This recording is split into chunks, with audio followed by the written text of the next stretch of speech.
बिस्मिल्लाहिर्रहमानिर्रहीम।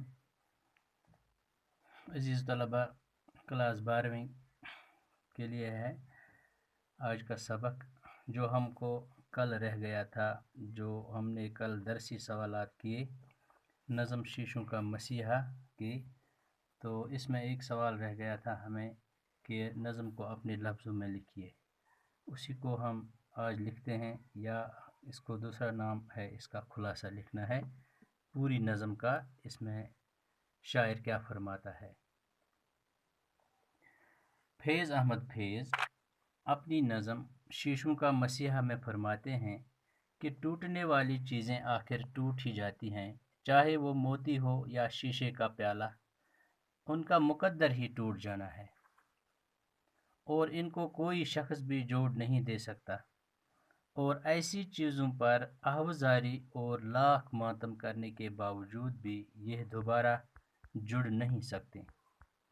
मतलब यह है कि दुनिया के हवस, लालच और दौलत के भूखे लोग इस्तेसाल करके गरीबों के दिलों को तोड़ डालते हैं, और उनको जोड़ने वाला इस दुनिया में कोई नहीं है, कोई मसीहा नहीं।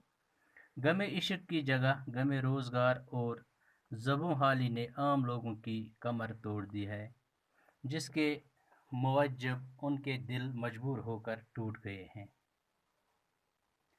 उनकी मरहम कोई नहीं करता, उनकी उम्मीदों तमन्नाओं पर पानी पड़ गया है और उनके ख्वाब चिकनाचूर हो गए हैं। इंसान नित नए हालात में गिर गया है, इंसानी हमदर्दी नापेद हो गई है, यानी गायब हो गई है। खूबसूरत ख्वाबों की जगह मजबूरियों, दफ्तर के कामकाज, परेशानियों और रोज़गार के गम और पेट भरने की परेशानियों ने ले ली है।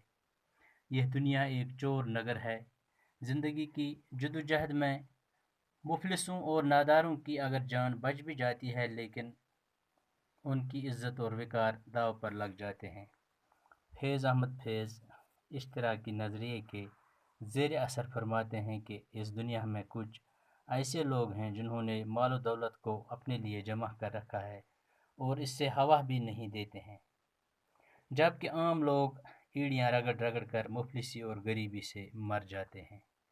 इस तबकाती जंग ने हर बस्ती, हर शहर और हर घर और हर राह पर रुख इख्तियार की। फैज़ अपने इनकलाबी जहन के मुवज्जब अपनी इस नज़म में गरीबों और नादारों को उबार कर अपने हुकूक को बहाल करने की दावत देता है और उन कुव्वतों को मिटाने की तलकीन करता है जो दौलत को गलत तरीके से जमा करके इस्तेसाल कर बैठते हैं। शुक्रिया।